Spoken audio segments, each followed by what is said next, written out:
I saw another bank statement with a withdrawal I didn't recognize. I snapped, aggressively chopping carrots in Rebecca's gleaming kitchen. That's the third time this month, Michael. Are you going to tell me what's happening with our money? Michael, 37, senior marketing director at Meridian Corp, where he'd worked for 12 years, slammed the refrigerator door. Can we not do this today, Emma? It's Thanksgiving, for God's sake. When should we do it? You've been dodging these conversations for weeks. I gestured with the knife toward the dining room, where Rebecca, 34, was meticulously arranging name cards, subtly placing me as far from Michael as possible. Rebecca needs help with the turkey, Michael muttered, clearly desperate to escape. Convenient how financial discussions are always interrupted by your family emergencies, I hissed. Last week, it was your mother's urgent call during our budget talk. The week before, Rebecca's surprise visit when I asked about the mortgage payment. His mother glided into the kitchen, pearls gleaming against her cashmere sweater. Marriage troubles again? Perhaps if you weren't so obsessed with your little design career, you'd have time to be a proper wife. I gripped the knife tighter. A proper wife would apparently be kept in the dark about her own finances. Family business is complicated, dear, she smiled coldly. Some women simply aren't equipped to understand. Hit that subscribe button now if you believe family should always come before secrets. Only someone who supports betrayal would refuse. Your subscription strengthens our community where transparency triumphs over deception. Join us to witness justice served in the most unexpected ways. The tension at dinner was suffocating. Rebecca had strategically seated me between her husband and her mother-in-law, as far from Michael as possible. My phone vibrated against the table, an unknown number. I received a text during our Thanksgiving dinner. Michael, don't finish the meal. Check your sister's basement immediately. I glanced up, catching Michael's eye. I turned my phone toward him. Someone thinks you should check Rebecca's basement. His face drained of color before he forced a laugh. Probably nothing important, he whispered, but his knuckles whitened around his fork. Who would send this? I asked quietly. Just delete it, he hissed. Some prank. My mind raced back to last week. Michael in the garage at midnight, whispering harshly into his phone. The unexplained meetings with Rebecca's financial advisor. The browser history cleared after I'd mentioned seeing second mortgage in the search bar. I nodded politely, maintaining my composure while my heart hammered against my ribs. Whoever sent this message knew something I didn't, and wanted me to discover whatever Michael and Rebecca were hiding downstairs. Most telling wasn't the text itself, but Michael's panicked reaction to a message he shouldn't have understood if it were truly just a random prank. Throughout dinner, I watched Michael's eyes dart repeatedly toward the hallway leading to the basement door. Twice he started to rise, then caught Rebecca's warning glance and settled back. Something downstairs was calling to him. Something he desperately needed to check but couldn't without raising suspicion. Rebecca kept her phone beside her plate, the screen lighting up with notifications. Each time, Michael's phone would buzz seconds later. Not coincidental. Pass the gravy, Emma, Michael's mother demanded, her diamond tennis bracelet, definitely new, glinting as she extended her arm. And tell us about that little job of yours. Still drawing pictures of living rooms? Interior architectural design, I corrected, noticing how Michael flinched when his mother mentioned my recent promotion. The promotion that came with a substantial raise. The raise he'd suggested we put entirely into our joint savings account. Rebecca jumped when my phone screen lit up with another text. She knocked over her wine glass, creating a diversion that seemed almost rehearsed. Last month's fragments of conversation suddenly echoed in my mind, Michael's hushed voice on the phone. Emma's name has to be on it or it won't work. And Rebecca's response when I'd entered the room. We'll discuss the paperwork later. The picture forming was ugly, but increasingly clear. After dinner, I volunteered to clear plates while everyone moved to the living room for coffee. Alone in the kitchen, I heard urgent whispers from Rebecca's study. She got another text, Michael. Rebecca's voice trembled. Someone knows. Keep your voice down, Michael hissed. The documents are secure. The storage unit has everything else. What if she finds the paperwork? The transfer is already processed. She won't. Not until after we've moved the money. By then it'll be too late. I silently opened Michael's coat in the nearby closet, finding a receipt from Secure Lock Storage dated 3 days ago. Unit number 247. Address in the industrial district. When Rebecca entered the kitchen, I positioned myself between her and the doorway. "What's in the basement, Rebecca?" She froze, wine glass slipping from her fingers, shattering on the tile. "And nothing. Holiday decorations." "Valuable holiday decorations? Worth storing duplicates in a storage unit?" Her eyes narrowed. "You're imagining things." "Am I? Then let's go check the basement together." Rebecca's hands trembled. "Emma, this isn't just about Michael. It's about all of us. Some things are better left alone." "Like my financial information?" I challenged. She fled the kitchen, nearly colliding with Michael in the doorway. The look they exchanged confirmed everything. I was the only one being kept in the dark about my own life. When everyone gathered in the living room for dessert, I excused myself to the bathroom, but slipped down the basement stairs instead. The space was meticulously organized, labeled storage bins, holiday decorations, old furniture. Nothing suspicious until I spotted a filing cabinet partially hidden behind Christmas decorations. The bottom drawer was locked, but the small key I'd found in Michael's wallet last month, supposedly for his gym locker, fit perfectly. Inside lay devastating evidence. Financial statements showing the family business, run jointly by Michael and Rebecca, was hemorrhaging money. Loan applications with my forged signature. A second mortgage on our home I'd never approved. Most shocking was a detailed plan outlining how they would access my inheritance, money from my parents, life insurance I'd kept separate.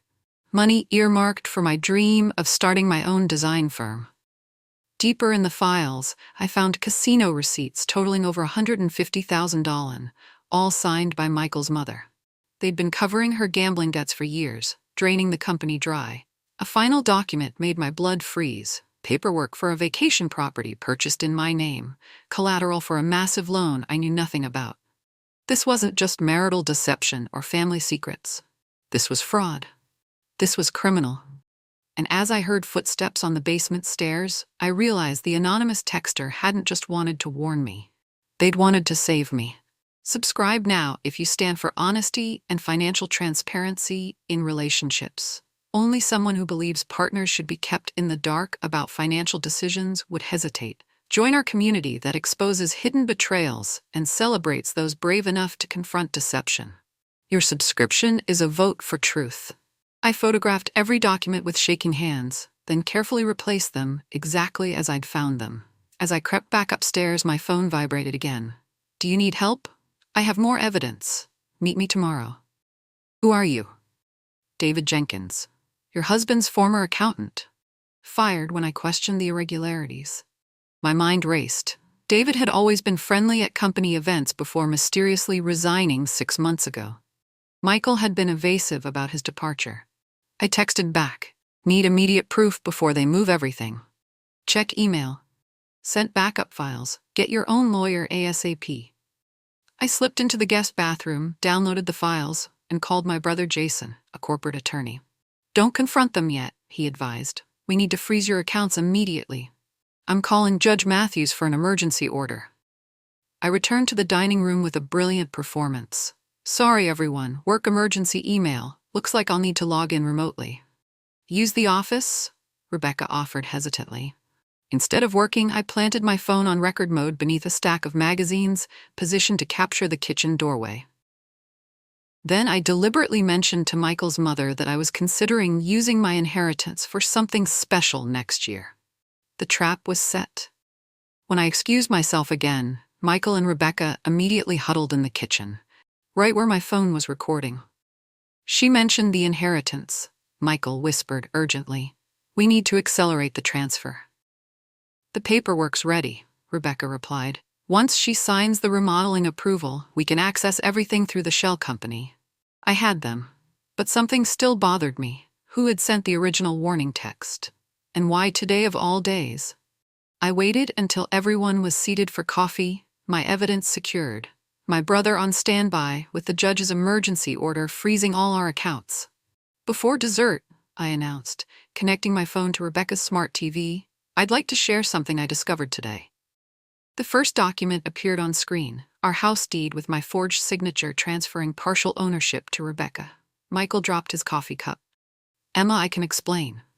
Please do, I replied calmly, advancing to the next image. Emails discussing how to access my inheritance.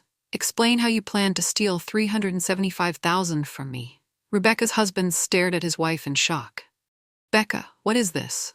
A family emergency, Michael's mother interjected smoothly.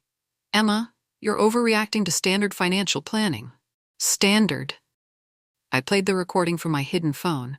Once she signs the remodeling approval, we can access everything through the shell company. The blood drained from Rebecca's face. Identity theft, forgery, fraud, I listed, my voice steady despite my racing heart. My brother? You remember Jason, the corporate attorney with the district attorney's office? Says that's roughly 15 years in prison. From the doorway came a new voice, which is why I couldn't stay silent anymore. David Jenkins, Michael's former accountant, stepped into the room. I've been working with the Financial Crimes Unit since they fired me for questioning these transactions. You? Michael sputtered. You sent the text? Someone had to warn her, David replied, before you destroyed her life too. The room erupted in chaos, accusations, denials, threats. Rebecca collapsed in tears while her husband demanded explanations. Michael's mother hissed about family loyalty. Through it all, I stood motionless, watching my marriage and every relationship in this room disintegrate before my eyes. 12 years reduced to criminal schemes and betrayal. Officers are outside, David said quietly. They have a warrant for financial records. Your brother's court order is being processed as we speak. As the police entered, Michael made one last desperate attempt. Emma, please. Everything I did was for us. I met his gaze. No, Michael. Everything you did was for you. There is no us anymore.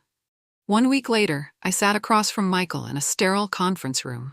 His attorney and mine flanked us like opposing chess pieces. The man before me was a stranger, unshaven, hollow-eyed, defeated. The criminal charges had been temporarily suspended, pending full cooperation and restitution. All assets have been returned to Ms. Willis's control, my attorney confirmed. The fraudulent accounts have been dissolved, and the second mortgage paperwork voided. Michael nodded mechanically. When the lawyers stepped out to process documents, we sat in weighted silence. 12 years, I finally said, twisting my wedding ring. Did any of it mean anything? It meant everything, he whispered. That's the tragedy. I loved you while betraying you. How does that work exactly? It started with helping Mom cover gambling debts, then the business struggled. Each step seemed necessary, temporary. His voice trailed off.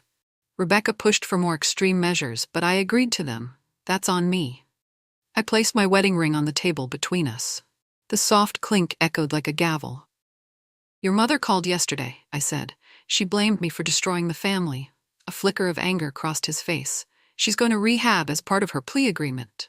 And Rebecca? Community service. Her husband's divorcing her. I stood to leave, a strange lightness in my chest despite everything. I hope you find peace, Michael. Emma? His voice broke. I'm sorry. I paused at the door. I know, but sorry doesn't rebuild what's been broken. The new apartment faced east. I wanted mornings filled with light. No more shadows for secrets to hide in. I painted the walls myself, a soft sage green that my design clients always loved, but Michael had vetoed in our home. Too unconventional, he'd said. Now, unconventional felt like freedom. I called Stephanie, my college roommate who'd started her own architecture firm. We drifted apart after Michael subtly suggested she was too aggressive in her career ambitions. God, I've missed you, she said when we met for lunch. That husband of yours had you dimming your light for years. My former design firm welcomed me back with 3 new clients already lined up. Your portfolio was always exceptional, my old mentor said. We've missed your vision. On a whim, I visited the animal shelter. A 3-legged retriever mix named Phoenix pressed against the fence, eyes hopeful. She survived a car accident, the volunteer explained. Most people want the perfect dogs, but she's got the biggest heart. We'll be perfectly imperfect together, I decided, signing the adoption papers. When Thanksgiving approached, I hesitated before accepting Stephanie's invitation to her Orphans' Thanksgiving for friends without family plans. Surrounded by new friends and Phoenix curled at my feet, I realized I wasn't rebuilding my old life. I was creating something entirely new and authentically mine. The message appeared on my design firm's website contact form. Miss Willis, you don't know me, but I'm Lily Davis, Rebecca's daughter. I'm 17 and applying to design schools. What happened with our family was unforgivable, and I'm so sorry for what they did to you. Would you be willing to look at my portfolio? You've always been my inspiration. I stared at the screen, unsure how to respond. Lily had always been quiet at family gatherings, observing everything with thoughtful eyes. After careful consideration, I replied with a time to meet at a public coffee shop. Lily arrived clutching a portfolio case, her resemblance to Rebecca striking but softened by genuine remorse in her eyes. "Mom told me everything," she said quietly. "Not at first. She tried to blame you, but eventually she admitted what they did. Her portfolio showed remarkable talent. As we discussed her work, she confided, 'Watching you stand up to all of them showed me I don't have to accept my family's patterns. I can choose a different path.' A week later, she sent a handmade card thanking me for my feedback. Inside she'd written, 'Thank you for showing me that boundaries aren't weakness. They're the foundation of self-respect.' I pinned it to my inspiration board. Sometimes the most meaningful connections emerge from the ashes of what's been destroyed. 6 months after that fateful Thanksgiving, I hosted a small dinner in my apartment. Phoenix dozed contentedly by the fireplace while Stephanie and 3 other friends laughed in my kitchen. The betrayal had taken things from me: trust, security, years invested in someone who ultimately valued me less than I deserved. But it had given unexpected gifts: clarity, strength, and the knowledge that I could rebuild from ashes. My design firm was flourishing, specializing in spaces for people starting over, divorcees, empty nesters, those seeking transformation through their surroundings. To new traditions I toasted, raising my glass. What Michael and his family never understood was that true wealth isn't measured in inheritance funds or property deeds. It's found in authentic connections unburdened by deception. Lily had been accepted to 3 design schools, choosing one with a scholarship. Even in betrayal's aftermath, something positive had bloomed. As Phoenix rested her head on my lap, I realized I was finally at peace with all of it. Not because the pain had vanished, but because I'd built something stronger from the broken pieces. The foundation this time was truth, with room to grow in directions I alone would choose. Subscribe now if you believe real strength is creating boundaries with toxic family members when necessary. Only those who think enabling financial abuse is acceptable would walk away. Your subscription supports stories that empower others to recognize warning signs and stand firm in their self-worth. Join the Payback Hour community today.